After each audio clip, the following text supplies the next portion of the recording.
hope you're not in any kind of trouble. Most people don't tend to notice a call boy. Not in King's Landing, with so many lords and ladies about. You see and hear all sorts of things when people don't even know you're there. Good night, milady.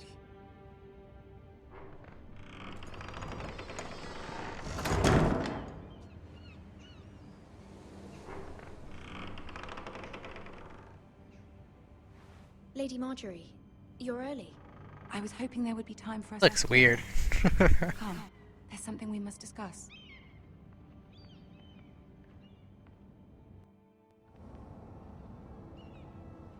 From the day you arrived in Highgarden, I've thought of you more as a friend than as my handmaiden. A dear friend, in fact. Thank you, my lady. And you know how I feel about what's happened to your family. I feel your pain as if it were my own. What you've suffered is beyond imagining. And your poor family as well. I need your help, my lady. Of course, and I will help you in any way I can. But there's another matter we must attend to first. You must understand there are limits to what I can say, especially here in King's Landing, now that I am to be queen. To have a handmaiden from the north whose family fought for Robb Stark. It raises questions at a time I can least afford. Cersei herself cornered me this morning outside the Royal Sept. She mentioned the Northern girl in my service, and she painted you a traitor. She was very pleased with herself. Her face was full of mirth as she said it. What does she intend to do?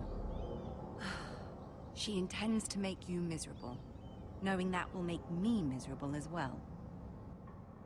She demands an audience. She wants an apology of some sort, for what I don't know, but she's waiting for us now, and I promised I would bring you to her.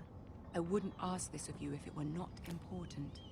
I cannot afford any conflict with Cersei with the wedding so near. I'll do as you ask, my lady. I knew I could trust you. Humor her. Tell her what she wants to hear. Uh-oh. See if the Queen Regent is ready to receive us.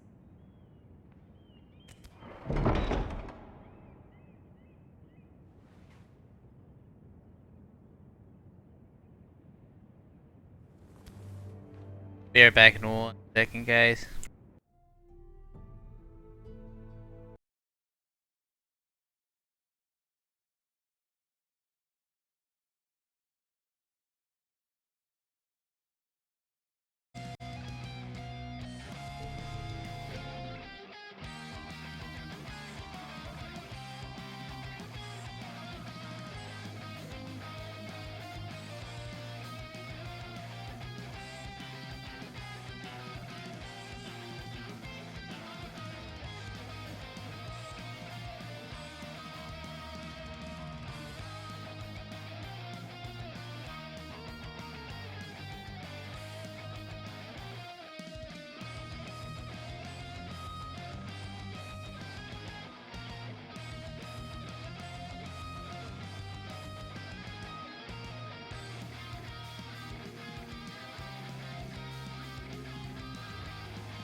I'm back. Had to get some water.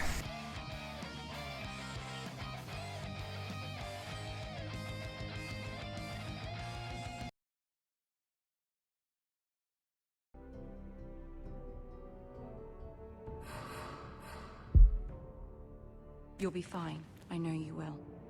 You may feel one thing, but you must say another.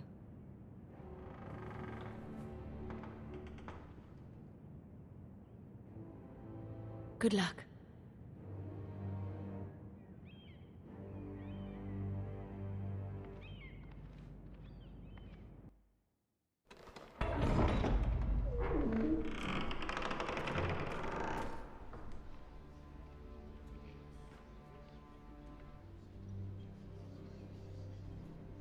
You can do this.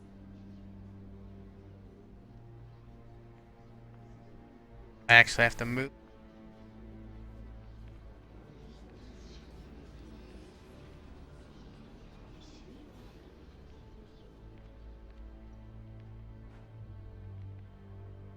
Oh, Tyrion. Ah, Marjorie, aren't you looking lovely this evening? Lord Tyrion. It's weird that he could do the voice acting for this game and then he couldn't do it for Destiny.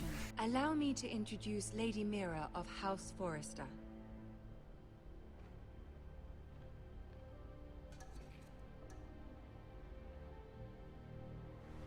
Your Grace.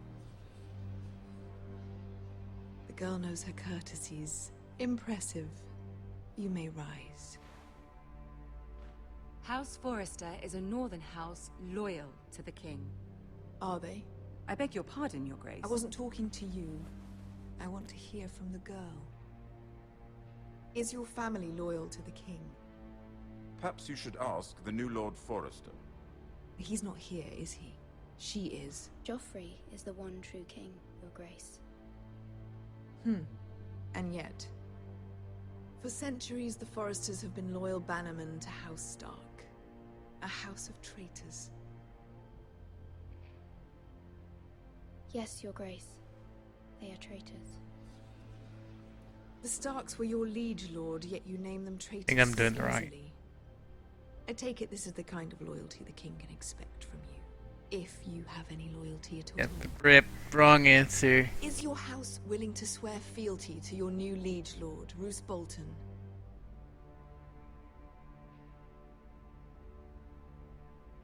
He is the Warden of the North, Your Grace.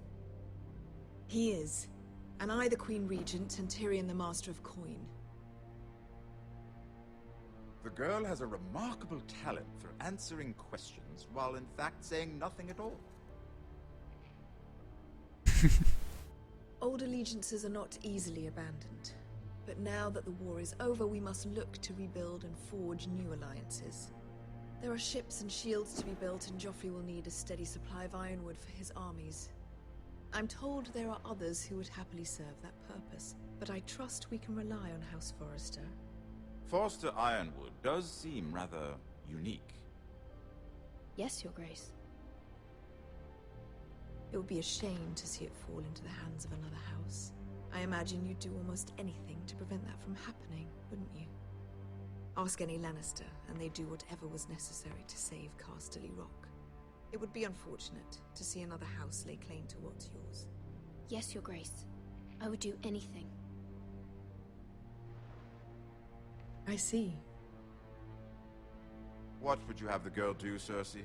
It's not as if she fought beside the Starks, wielding a battle axe for the Northern Army. It raises an interesting question, I suppose.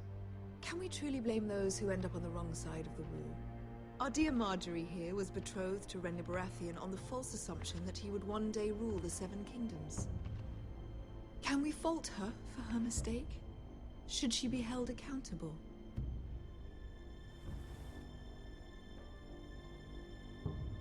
I'm sure she regrets it. Perhaps. Perhaps not. If there's a point to this, I hope you find it quickly. Loyalty can be such a hard thing to define. This city alone is filled with all sorts of ambitious opportunists looking to reinvent themselves, pretending to be something they're not. Who knows what lurks within their hearts? You are a girl from the north, here in service to Lady Marjorie. One can only assume her interests are yours. Yet loyalty to a king, that must be absolute, beyond question. And if your loyalties were to become conflicted between your king and the very person whom you serve, what would you do then? I'm sure she Let the would... girl answer the question. Go on. I would be true to the king, Your Grace. Well said. I was beginning to worry you didn't have your priorities straight. The hell? She told me to tell the queen what she wanted to hear. Isn't she? The most dangerous And then man Marjorie's in getting all pissed of now. Lannister. Yeah, My sense is this girl will say you almost never make anything women she happy. wants, which is not very encouraging. This is worse than Emily is away. I'd like a word with you, if I may. Worse than Emily is away, Biggs. Your Grace. Oh, look at her roll her eyes. I told Moxie he needs to stream that. I can't imagine Moxie doing it. It'd be so funny. Especially Oh, Moxie. Tyrion. Tyrion's gonna be my friend now. At the tourney at Lannisport.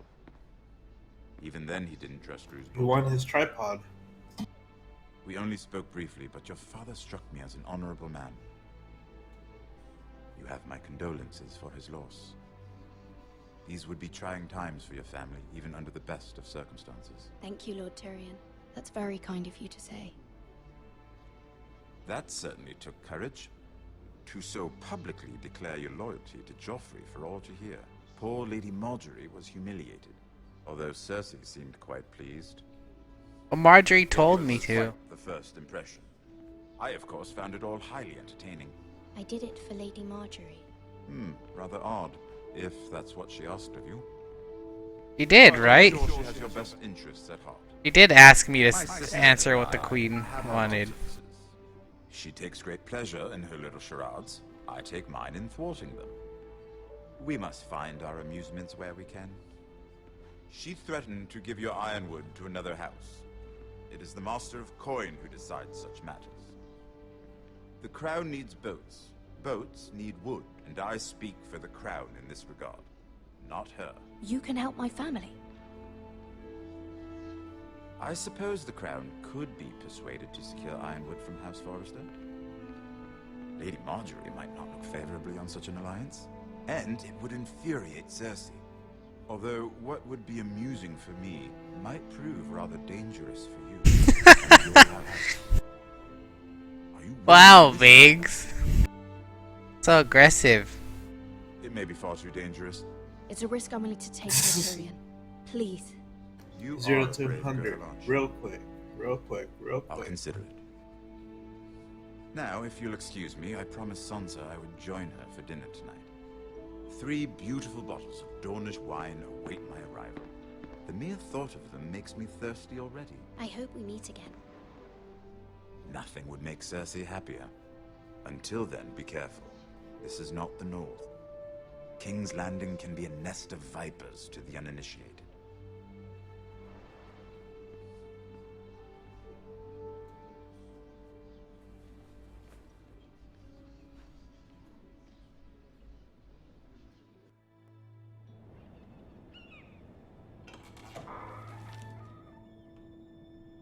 Mira, I was This wrong. chick. How was it? Cersei has a way of looking at you as though you're nothing. It didn't go very well. I'm sorry. Cersei is known for being rather difficult. But at least it's over now.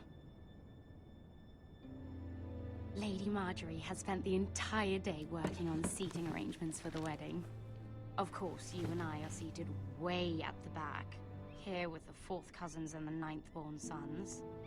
Ah, Sir Jaime. I wouldn't mind tarnishing that white cloak of his. Sarah! What? It's true. And Oberyn Martell, the Red Viper. I'm told he has a paramour, which I doubt is Dornish for wife. You'll get us in trouble. We're just having some fun.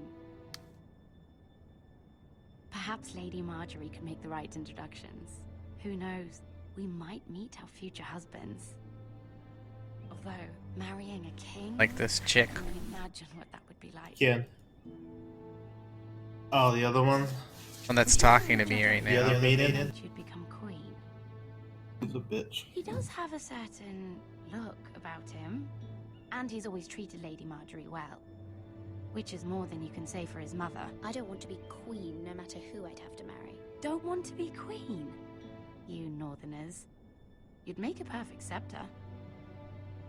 Well, I would marry him. Imagine the power you would have as Queen of the 7 Kingdoms. I might even allow you to be my handmaiden. What a bee. Well, let's see. Who else should we marry off? Brienne of Tarth and Tyrion Lannister. What a perfect